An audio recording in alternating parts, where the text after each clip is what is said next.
Hey there, everyone. It's Jody Sutter of the Sutter Company, and welcome to this latest edition of Just Ask Jody Live. Thank you all for being here. I think we've got a lot of people who have RSVP'd, and hopefully a lot of people who are going to be attending. Probably because I have got a super interesting guest today, Lindsey Slaby, who we'll be inviting out in a couple of moments. But Lindsey, many of you who have signed up probably know who she is. And if you don't, I think you're really in for a treat. Lindsey is the founder of a business called Sunday Dinner. I'm going to look at my cheat sheet here for a moment. A brand strategy consultancy that helps marketers reimagine their organization design, their go-to-market strategy, and their creative resource strategy. She's often dubbed the CMO whisperer. Her work helps executives stay closely connected to new ways of innovative collaboration and have a finger on the pulse of the ever-shifting creative partner landscape. She's worked with clients like KFC, NBCUniversal, Target, The North Face. And I personally have been following Lindsey for a long time because I think she is one of the few people who cares so deeply about making making marketers work better, and also making the relationship between agencies and marketers work better. And I've been a real admirer of her thought leadership. And so I want to welcome to Just Ask Jody Live, Lindsey. Hi there. How are you? Hi, that's such a nice intro. Thank you. Excited to be Yeah, I'm so glad that you're here today. And by the way, for everyone who today, often I will go over a little past half past the hour. Today, Lindsey has a kind of tight schedule. So we're going to be ending right at half past the hour. If there are questions that I haven't gotten to, just message me on LinkedIn or send me an email. You'll be getting my email afterwards. I will forward them to Lindsey, and she and I will get back to you in email form, but hopefully we'll get to a lot of questions today. And hopefully you guys have got questions for us who are here live. So Lindsey, yeah, I've got a lot of questions, but I think one of the things I warned you, the first question is pretty broad, but I think it might help us also just to ground ourselves in a little bit of context for this conversation. So you work with a lot of marketers. I work with a lot of agencies, and you work with agencies as well. When I help my clients with business development, I think there's a constant question on their minds about what are marketers looking for today? What do we not know about what marketers are looking for? What's in their heads? What's their biggest struggles? So a broad question, I realize, but I'd love to hear about what you're seeing in the market. Sure, especially end of year. So Yeah. there's a lot of things brewing. I think even this morning, it almost feels to me like it's a different list every morning. Right now, it's what do we need to do about TikTok, right? What is happening? How do we gear up for it? How do we get ready? How do we change our influencer contracts and prepare for it? So I do think it's ever changing, but if I were to go broad with our endless list of needs, I think a few things come to mind that are more recent for me, especially this quarter and coming out of annual planning. Yeah. I think a lot of marketers, what happens when we start to build our plans for the year is we get really locked into a very specific scope of work and things that we're committed to. Sometimes I think agencies think it's fluid, right? We can come up with this big campaign that's going to happen 6 months from now. We lock it in so tight and get buy-in, especially for global companies, early in that process. And a lot of it is very cyclical. So there's not a lot of room to do big things. And as you want to call it, brand moments or engagement moments, we're so locked into okay, here are the cycles. Here's the patterns of a retail business or a food business, or, and we're really struggling with trying to figure out how do we get in between those moments to find moments of opportunity. And I think we're looking for thinkers that are thinking differently about activating subcultures and social community and activation that doesn't distract from the work that's on the plan, which is quite cyclical, that drives a lot of our business.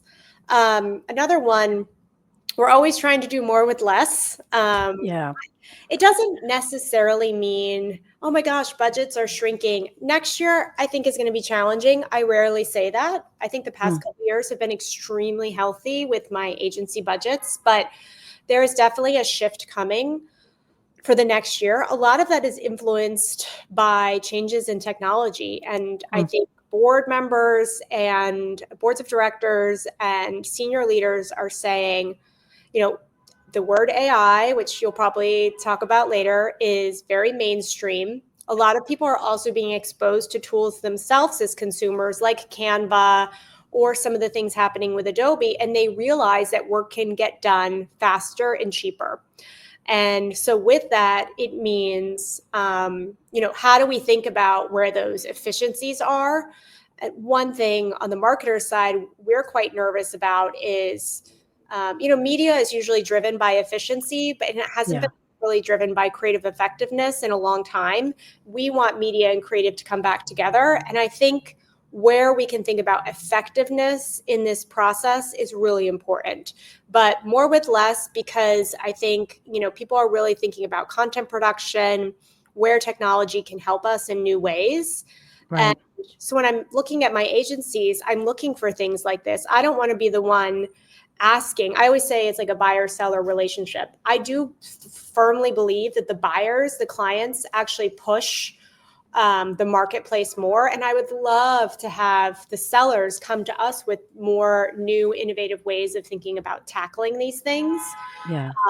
So I'm always looking for a great tech stack that's super forward thinking. Like, why are you using this outdated brand tracker that costs $300,000 every session? We can use Tracksuit, and here's how we're using it. And we can use real-time tools, to do like in-market neurotesting and looking for different insights on our images and I want these solutions for my agencies.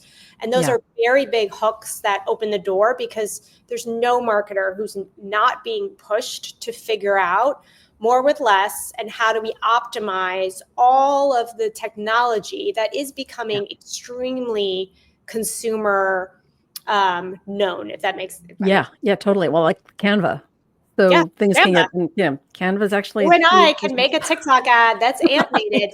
And when I see a creative agency scope, just as a fictitious thing, saying, our fee is a design asset, and then to make social, we go to production for motion, I absolutely say no freaking way. Like, I can go do this right now. When you present me work, it better be as good as my 9 or 10-year-old can do, because they have all these tools.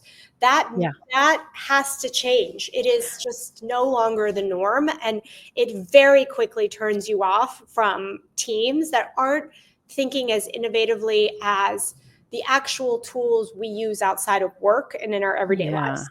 Okay. So I knew this would happen. Like, I've got 1,000 more questions. And hopefully I will remember Maybe what they were. The ones you were expecting too. No. But these are some things top of mind, because I'm, figuring out all the work right now. Yeah. The more with less, I'd love to talk about that a little bit, because I also am always bugging my clients, like, don't discount your prices. Don't compete yourself, race to the bottom.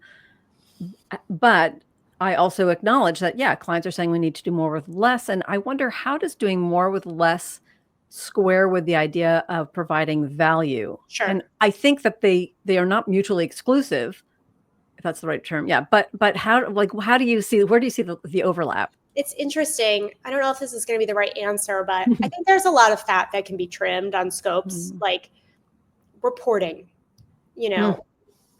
sometimes reporting is like 8% to 10% of the entire fee. I don't need that. I need you to build me a tool, hook into Braze, set up some, APIs that automatically are sending to different stakeholders their preferences for reporting. These are very easy things to do.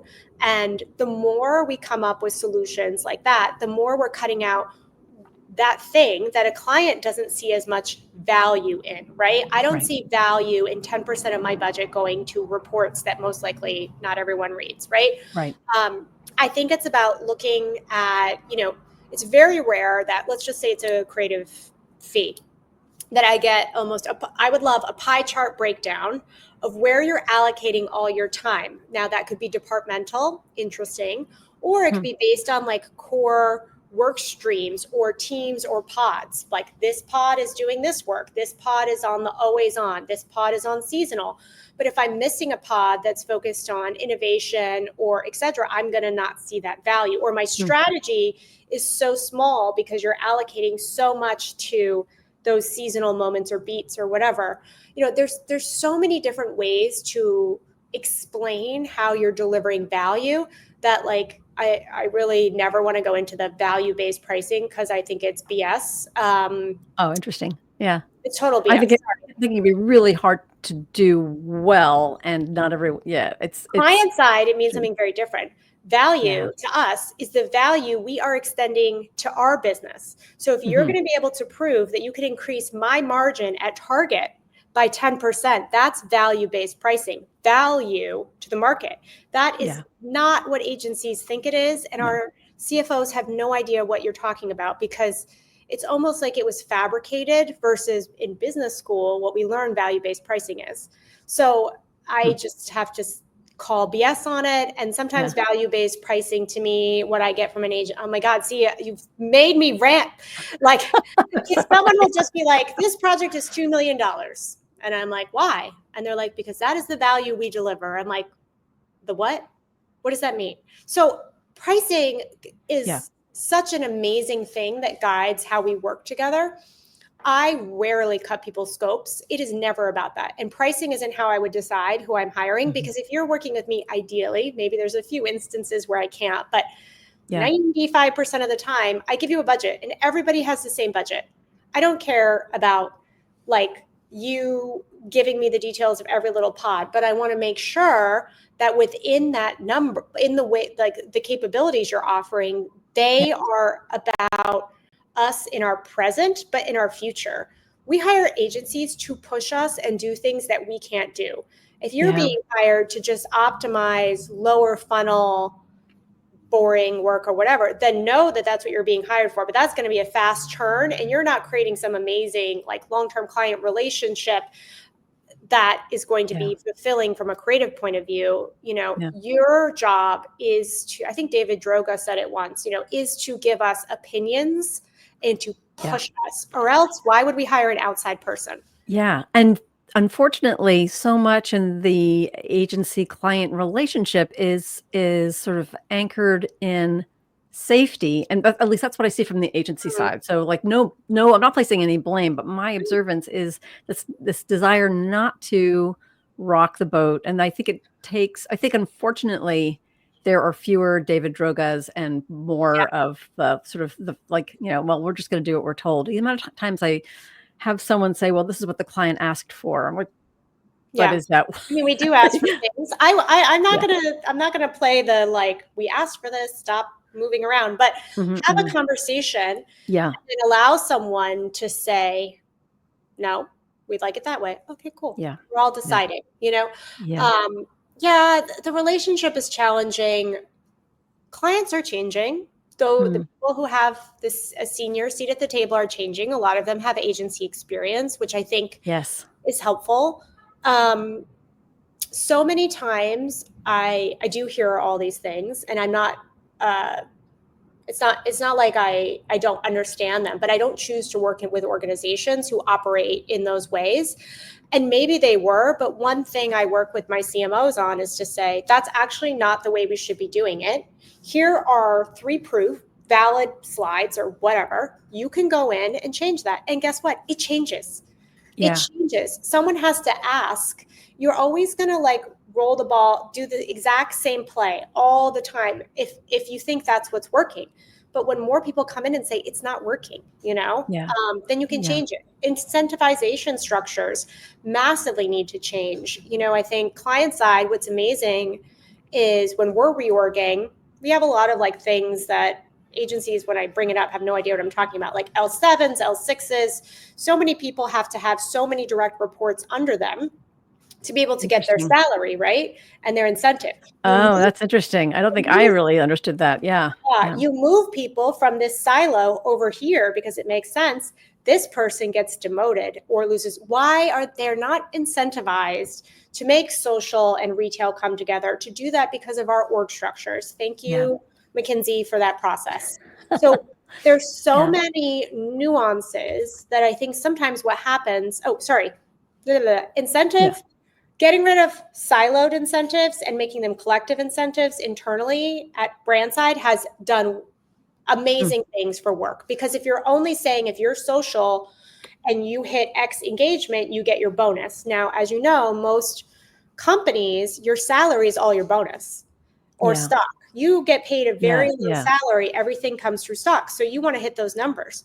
Now, if it's a company-wide KPI or OKR, then boom, now you're all, I got to go call this person over here and work with them. The same, I think what happens sometimes is a lot of creative agencies or smaller shops, they have a lot of opinions about how brands should operate, and they have no insight into a corporate business structure. Yes. Yeah. And like, we would all love to make all these things work together, but it can be really, really challenging based on a lot of financial and organizational design. And then what I also see, which is a little bit frustrating, is, well, frustration, Yeah. because they find it difficult to work within the client's organizational structure. And so they sort of roll their eyes, and there's like, oh, there's all this like, I'm not getting the attention from my client, or they're not approving, or I feel like I'm being undermined by their subordinate. And again, not to say that there probably aren't some real issues that should be addressed, but I rarely see an agency say, I was thinking about how my client's organized, and they have some real challenges. And how can I help them address some of those Totally. challenges to make my job easier, and also to make our relationship better and to produce better work for Yeah. them? Hey, by the way, we're going to hold these like stand up, go to market calls that we think should be happening. It's not in our Yeah. scope, but trust me, you'll keep that relationship a long time. Consultants, I think, are amazing at that extra value add. Hmm. They go above and beyond. And like, if I'm right now asking all of my partners at a certain brand for a point of view on TikTok, a consultant's going to send it to me in an hour, and it's going to be done. And my agencies haven't even thought about it. And it's for them. It's like they're always forward thinking. I think maybe that's one of the things, if you talk to my clients, they're just like, I don't know, I heard this the other night at a dinner. Someone said, one of my other clients was talking to another client, and he was like, I feel like Lindsey actually like works with you. She says we all the time. And they're like, well, yeah, she's like part of our team, but I'm an outsider, right? Because I eat, sleep, and breathe. When I see things, I'm like, oh, we should be doing that. We should know that. We should change this. Yeah. And I Do you don't get think? that from my agencies. And I think that's our fault. We don't scope them like that, but they need to have people dedicated on client service and thinking forward.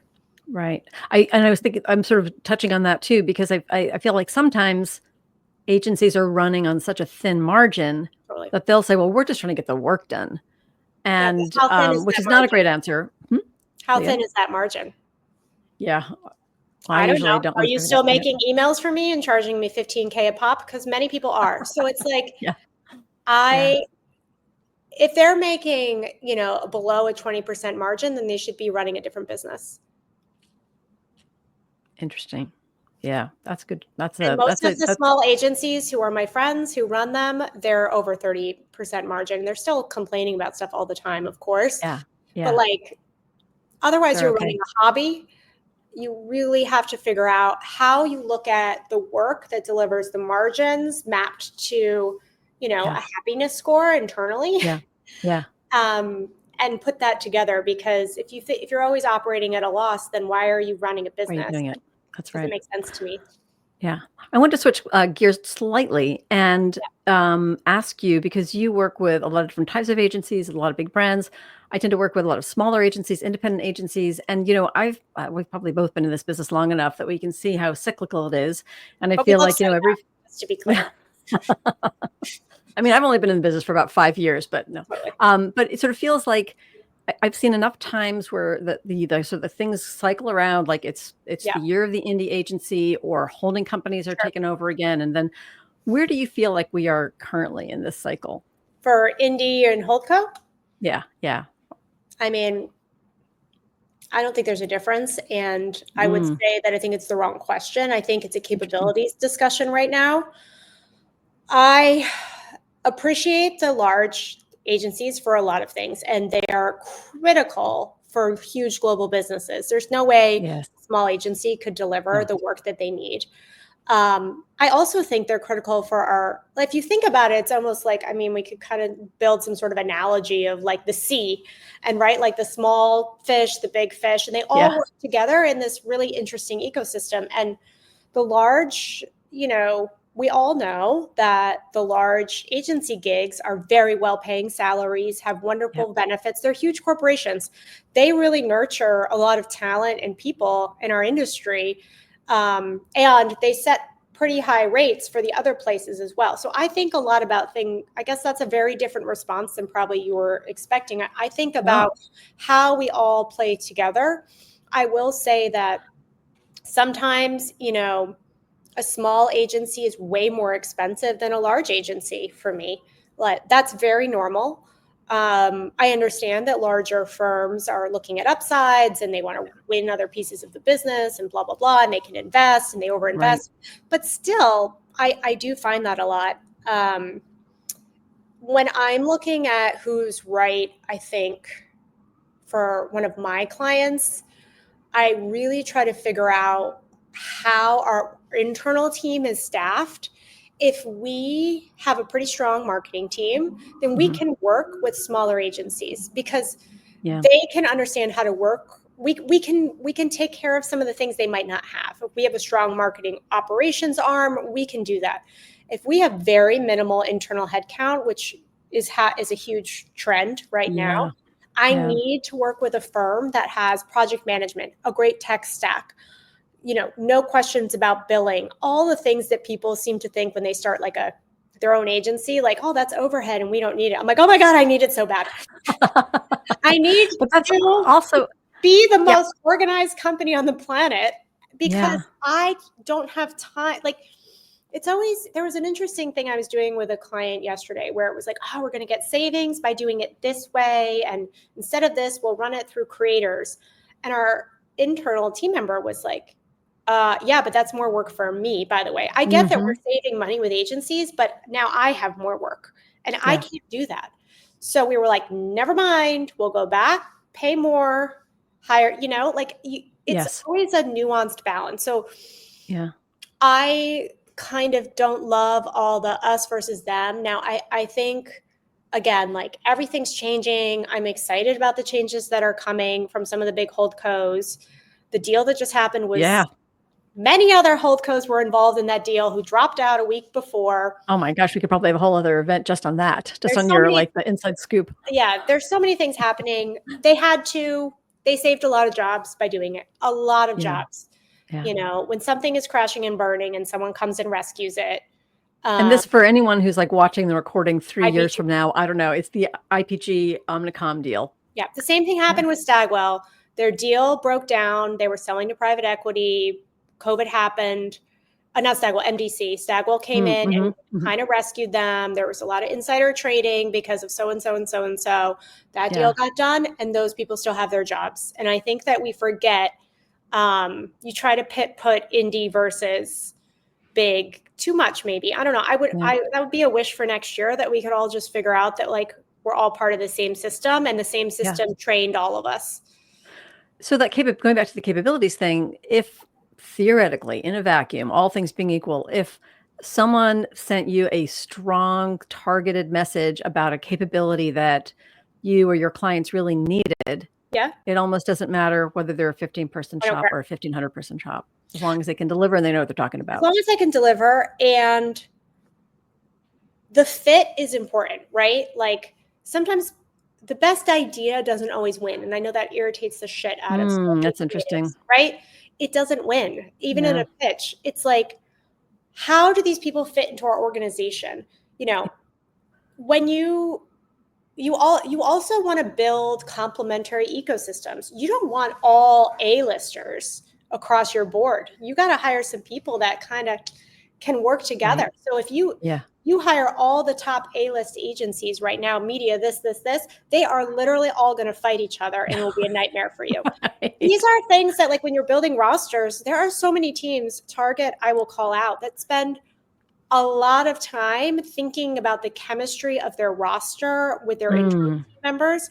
And it's an important job. And I think sometimes I get super irritated when people call and they're like, I need a media agency. I'm like, for what? Okay, well, I have this much to spend. I'm like, it is so much work to figure out who that team is. Yeah. And to make sure you're not wasting anyone's time in the process of doing it, right? Yeah, well, when people don't have someone like you on board, often a lot of Yeah, agency time is wasted, which is like a whole other conversation. I know. Yeah, yeah. Yeah. We we only have 4 minutes left. Oh my God. Can I end I with have a another, few more like, minutes. I probably think I'm good. okay. For those listening, Um, I have to go to the airport, so I'm just looking at the list. We're good. so another, like, maybe broad question, but I bet we'll be probably able to drill down to certain things about in general. So I know that are not always involved in agency selection, Uh-huh. but I know that you have been really generous when you've participated in the ad agency small agency conference, helping agencies understand how to do things better, how to approach marketers more constructively. What are some of the mistakes that you are seeing agencies make that I probably see them make too, but I'd love to hear from your perspective that you just wish they would stop doing? In general or in pitching? Or, I think in pitching. oh, they do not spend enough. Sorry, I'm like, oh, I have one. They do not spend enough time with the client in the process or with Mm, me. You are not just judged on that last pitch meeting. I mean, pitch is a very loaded word, and I understand. yeah, I Your know. presentation, you are judged from day one to that thing. And if you are chaotic, you're not checking in. When we ask for questions, you send us 12 pages and you're already overwhelming us. Everything you do along that process is being watched and is a part of it. Generally, once you get into the presentation, we'll have a good idea who we're going to go with already. Yeah. Yeah. And also, if I gave you the budget, don't come in over without talking to me about it. I also wonder, it's $4 million or Yeah. $5 million, and like everyone agrees kumbaya on that. Then you send me a $7 million contract before you pitch, because I always look at it first. What is the point? Why are you doing? What's the point? I can't hire you. I literally am not BSing about numbers. Like, I think there's some Yeah. numbers games that get played, and you just have to be really honest about it. If your clients aren't giving you numbers, and I know some don't, send them a page and say, this work is X to X, this is X to X, and this is X to X. Yes. And then they'll circle the one they want. Yeah. I like to, I mean, maybe I'm just naive. I don't know, glass half full business development person, but I think that it is not a rare thing that sometimes the clients don't actually know, which I Yeah, think sometimes there are some clients who are like, no, we're not going to tell you because we're being cagey. I know And it's sometimes they just don't know. And I think agencies can play such a service by saying, okay, oh my gosh, yeah. we would appreciate being able to give you some information to help you help us An by informing us. experiential, there's an experiential agency I loved this process. Like, sometimes you look at something like, wow, that looks insanely amazing. And they kind of go, well, it's not as much as you think it was. I'm like, oh, Mhm. that's great. Yeah. Can we do more of them? I'm not trying, and I've had a shop that just has a deck of their work and they give me prices on it. And it is not me going, you said this was this. Now I'm like, hey guys, we can afford to do this. We didn't think we Yeah. could, because Yeah. whatever, everybody has different ideas of what things cost. Yeah. You're never going to go wrong if you give numbers, and like, you can never be under, I tell people, or over. Like, you can always be over, but you can never be under. Like, if you come down, I will tell you more, or more will Yeah. get layered on. The right Yeah. clients, like, Yeah. they Yeah. know. Yeah, I think that's um, justification. You also said something I think is really important and something that I've also focused a lot on as a consultant. I think agencies often forget. So I've done a little bit of research in just how our brains work when we're sitting in a room with a bunch of like people who are going to take us through 158 slides. And a lot of times I'm emphasizing like, look, it is it is our lizard brain, our fight or flight response that interacts first with any information. And I think once agencies can understand that, then they can realize like, oh, yes, those 12 case studies that I sent, we thought we were being generous and go yeah, like, I want to give them so much. It just freaks the client out and they are going to shut down in some way and they're not going to look at it. yeah. The best part of our day as a marketer should be this moment we get to work with any of our agencies. If you nerd out Mm, on data or PR or creative, and the pitch process is like the most fun thing. Not fun like, we're not trying to take advantage of you, but it's a of way to course. get fresh people to think about your business. And I think that Yeah. one thing I don't want to sit through a documentary. I want to sit through a James Bond movie, right? I want you to think about when you're coming in storytelling me, what are the, oh, it's a big highlight moment. And, oh, we got them again. It doesn't have to be this process of like, get to meet us. Here's your Yes. brief. Here's Yeah. what you said. Here's the Yeah. pricing.